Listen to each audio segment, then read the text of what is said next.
Reading comprehension, it's everyone's favorite section. Actually, no, I'm kidding. Everyone hates reading comprehension, including me. But you have to do it. It's on the LSAT. It's 25% of the test. Actually, a little bit more. It's like 28% of the test, because typically there are 28 questions. There are fewer. Typically, it's like fewer than 25 logical game questions. There's like 20, say 2 to 23 logic games questions, about like 28 reading comp questions. There are a lot of them. And this is by far just everyone's worst section. And if you on your first diagnostic, without any studying, if you're doing well on reading comp, then you are just very, very lucky, because reading comp, you can certainly improve on reading comp, but it's hard. It's really hard to improve, and you just have to do so much of it. And the improvement, the margins, if like this is how much you're able to improve. So let's take the average student. If the average student improves this much for logic games, then he's likely to improve this much for logical reasoning. But that's okay, because there are 2 logical reasoning sections. So you see, this much gets doubled. But reading comp, he's likely to improve like this much. So you see, you get the most improvement in logic games. You get more improvement in logical reasoning. You get the least improvement in reading comp. Now, that doesn't mean, obviously, like, what are you going to do? You still have to study it, right? You still have to do better than hopefully what you're starting out with. But if you do start out with a high reading comp score, then you're in very good shape, because the other 2 sections are much easier to improve. Now, for reading comp, there are tried and true ways to do it. You have to understand what the purpose of reading comp is. Like, what are they testing you on? If you understand this stuff, it'll help you situate yourself in terms of your approach towards studying it. So the very first thing you have to remember is that this is not your high school or college level reading. This is very, very different, and it's called active reading. Active reading, for lack of a better phrase, I don't know what else to call it. I think we should call it, it's kind of stupid, because it's not like, of course, reading is active. You can't like non-actively read anything, right? You don't just like go on autopilot mode and read. At least I don't. But really, here, this word active is meant to emphasize something else. Okay, so we'll see what is meant to emphasize on all this stuff here. So the reason why we need to do this thing called active reading is because for the reading comp passages, they always give you something that's the information contained in the passage, always new, it's always unfamiliar. Typically, most people find it boring, although that depends on how intellectually curious you are. And the vocabulary is also new and unfamiliar, and sometimes boring. So here, I'm going to say something that probably you don't hear very often. People always say, oh, the reading comp is self-contained. You don't need to bring any outside knowledge. Everything you need to know is self-contained within the passage. If it's a passage about dark matter in like subatomic physics, you don't need to be a physics major. You don't need to know anything about physics, which is true. It is true. You don't need to know any of that stuff, but it's also very misleading. Because if you know this stuff, I promise you, if some physics person is sitting there next to you taking this passage, taking this test, and he's reading this passage about dark matter or whatever, he's going to understand it a lot better, with a lot easier. Maybe he'll spend less time on it. He's definitely going to spend less time on it than you are. Because the familiarity with subject matter matters. That's just as simple as that. So, therefore, be well read. And read things that are tough to read, like The Economist is a very well written newspaper, and it's very hard to read, because they engage in sort of high level discourse, and you have to be able to. It's not like reading a comic strip, So that's good. The New Yorker is not bad either. So that's typically what makes this a challenge. That's like your first challenge. It's this new stuff. They're talking about like historiography in like the 1700s, and you have no idea what historiography is, nor do you care. So they lose you there, right? That's your first difficulty you have to overcome. Now, the second one is, of course, focus, focus, focus. Because your encounter with new, unfamiliar, boring subject matter, you tend to just fall asleep. Your eyes tend to glaze over. You tend to just kind of read the words and not really process. So what you're going to do is you have 4 passages in each reading comp section, and you're just going to focus. You can do this. You can focus on, even if it's boring, if I had to tell you to like read about the patterns of this, carpet, right? The repeating patterns of the carpet and like what kind of material is made out of, you have to focus, and you can't do it for the next 8 minutes to 10 minutes. You can focus for that long and understand this. So you just don't fall asleep, all right? So focus. And as a corollary of this, I often say feign and interest. And this notion of feigning and interest, what does that mean? That just means even if you're not interested, pretend like you're interested. Okay, it helps with this focus idea, which ties into this active reading idea, which is in response to this, because this is what happens when you get a new, unfamiliar, boring subject matter.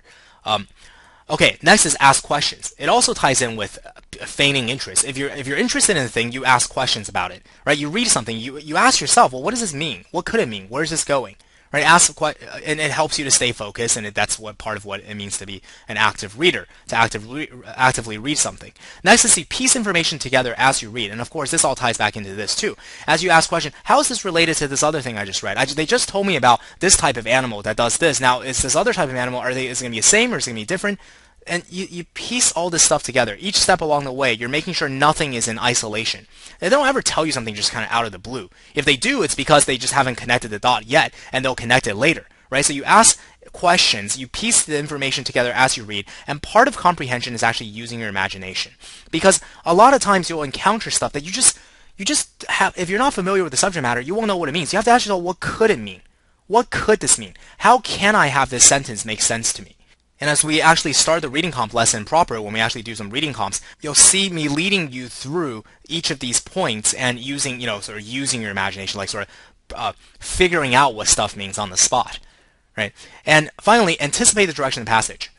Also, this is to keep you focused. This is to keep you interested in the passage. You have to, as you're reading this, you're asking yourself, well, where is this going to go next? Now the author's told me about this. What's he going to talk about next? Right? Try to anticipate it. Try to guess. Even if you're wrong, that's fine. Even if you're because if you're wrong, at the very least you would have the shock of being wrong, that'll at least get your attention and be like, okay, he's definitely talking about this. I thought he was going to talk about this, but he's not. He's talking about this other thing instead. Right? So this is all very, very important. This is all sort of steps you take to stay actively in the passage. All right. Next, let's talk about how they lose you. And it's very similar to this. In fact, this is surely just like a corollary of this. The most important thing here is you just kind of fall asleep. That's probably how they lose you. I don't really mean you fall asleep. I mean like you just lose interest, you stop understanding, and if there's a little bit of misunderstanding here, a little bit of something that you don't understand, you just kind of let it slide. Oftentimes, it'll just snowball into a larger and larger misunderstanding. Right? So it's very important to stay on top of the passage as you're moving through the passage. Right? We'll get to and that has a lot to do with the things they care about. We'll get to that soon. But you fall asleep or you stop understanding. But there are also very mechanical things that they do to make you, to lose you. This referential phrasing, we know what this is. We learn a lot about this now already from the the arguments curriculum, and we see it being used in logical reasoning.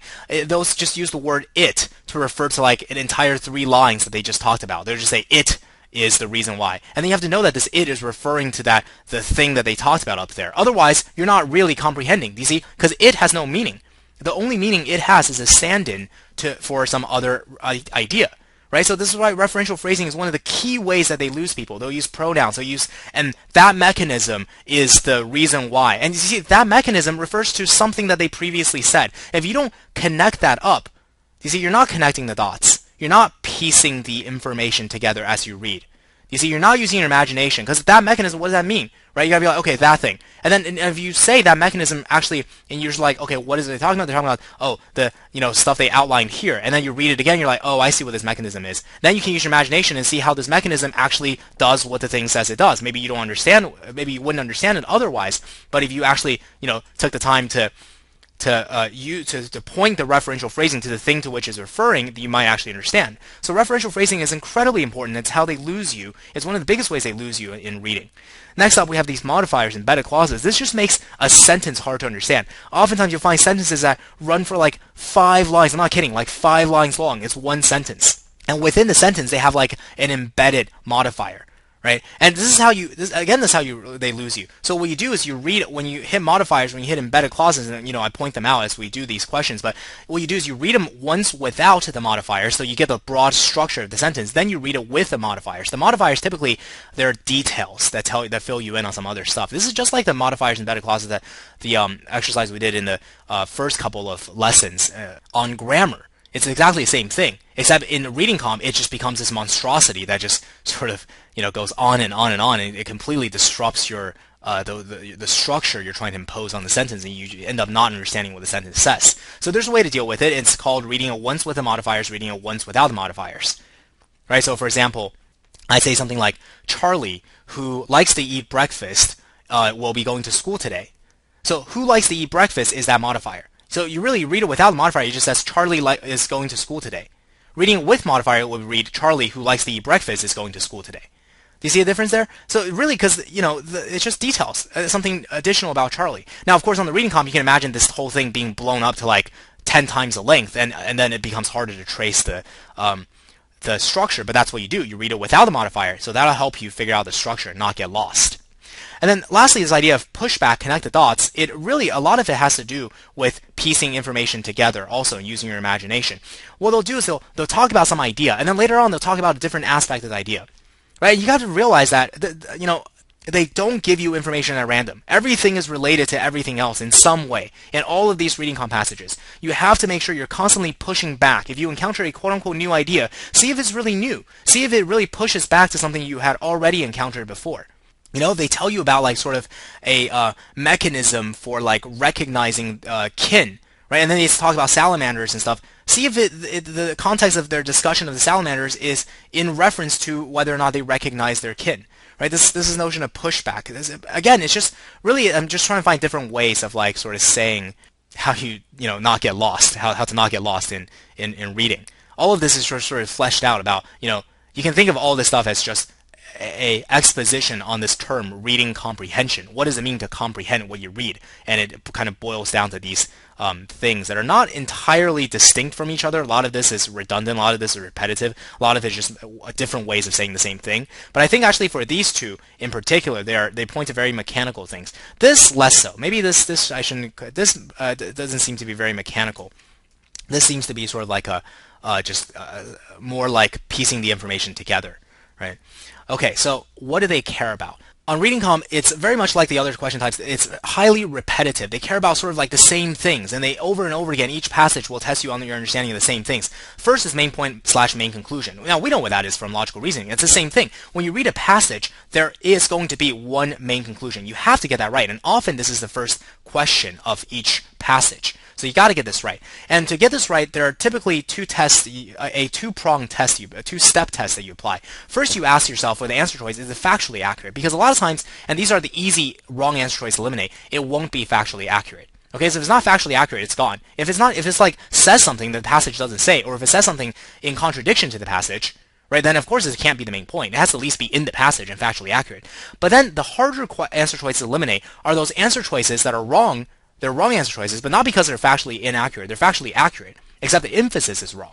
Instead of emphasizing the main point, they emphasize like the premise, or they emphasize some example or something, right? You see? So even though factually is accurate, yeah, the passage said that, but it's not the right emphasis. It's not the main point.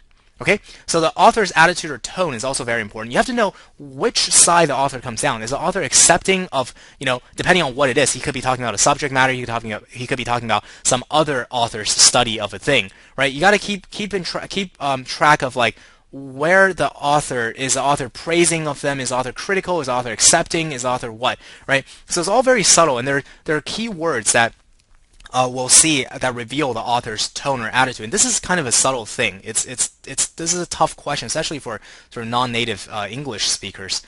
It's really tough because it's just so subtle. You might just miss it. But I'll point these out as we get into reading comp lesson and read the passages. This is a big one. Facts, details. So much of what the law is just whether or not you can recite the facts. Like, can you clearly distinguish the facts? If you can't even distinguish the facts, then forget about making arguments and stuff. You need to know what the facts are. You need to know what the details are, right? That's often they give you these passages are very fact-packed, right? Very detail-packed.